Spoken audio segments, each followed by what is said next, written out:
seemed transcendent and more important than any accomplishments.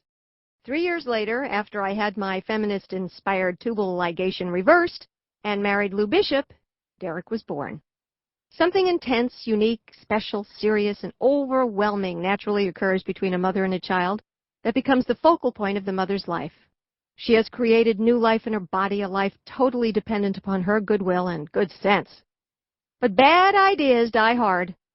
I made sure at the time that Lou knew that for every feeding or diaper change I did, he had to do one, and so forth.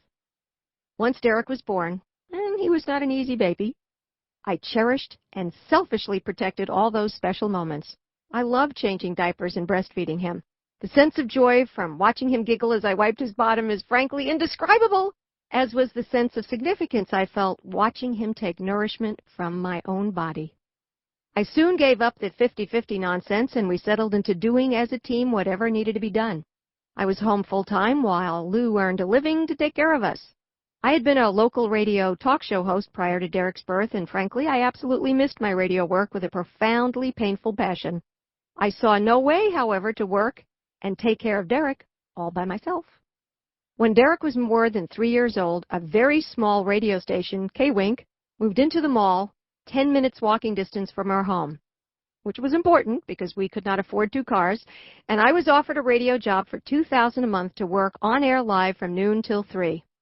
Well, my husband had been downsized, and we were frankly struggling, so this money became the difference in paying the mortgage or not.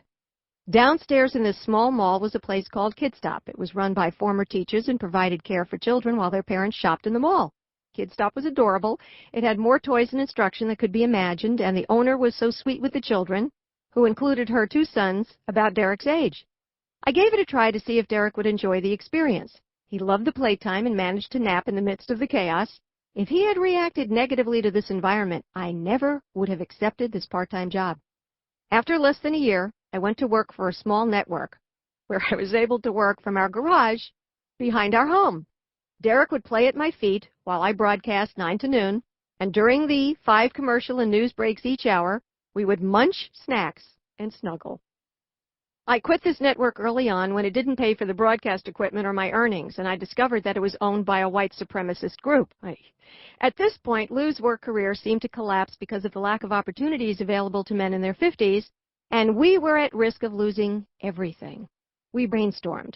Lou suggested that our best option was to resurrect my radio career. We both committed to making sure that this never would interfere with my mothering and with our family, and it never has. First, KFI in Los Angeles tried me out on Sunday afternoons. Then I got the job broadcasting Saturday and Sunday nights late. Essentially, this meant that after Derek and Lou went to bed, I'd go to work. After about a year, I was offered a full-time job Monday through Friday, 10 p.m. to 1 a.m. In radio, that's full-time work. I was grateful and thrilled, and we had a decent income again. This meant that I would take care of Derek all day, put him in bed at 9 o'clock, and drive off to work. Yeah, I was tired, but I had all week to take care of Derek.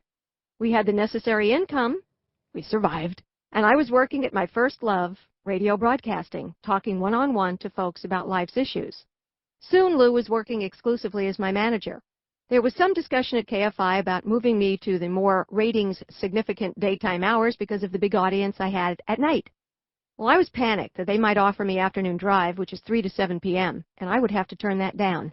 I couldn't even imagine Derek coming home from school only to get a goodbye kiss from his mommy as she went off to work, not to return until it was time to put him to bed. Nope. Fortunately for us and for my career, I was assigned noon to 2 p.m. While Derek was in school, I did a radio show, so this did not interfere with his life at all. Our house rule is that Mom and Dad don't bring work home. The evening has always been strictly preserved as family time. Since the time we all converted and became observant Jews, from sundown Friday to sundown Saturday, we observe the Sabbath, and no work is done. Sundays I write when I'm working on a book from 6 or 7 in the morning to about 11 a.m. Then we all stop, go out for lunch, and have a family day. I have always squeezed my career in around my family life and never the other way around. I don't go on book tours. For the first of my 5 bestsellers, Derek came with me on one to 5 cities in 4 days. He did his assigned schoolwork on the trip and loved it. After that, I began to use TV satellite technology to avoid traveling at all. I do not do speaking tours. My only speaking engagements are the few I do to raise money for my Dr. Laura Schlessinger Foundation, and generally Derek and Lou come along, unless Derek's in school.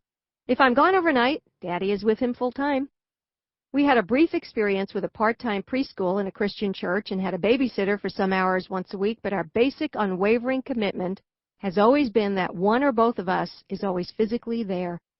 It's amazing that I have become as successful as I have, putting family and child first, always. If there were ever living proof that it can be done, I'm it. I have lived and continue to live what I nag. It takes the value system, the decision, the commitment, and the sacrifice to do it, but our son has never felt neglected or less important than fame, fortune, or work.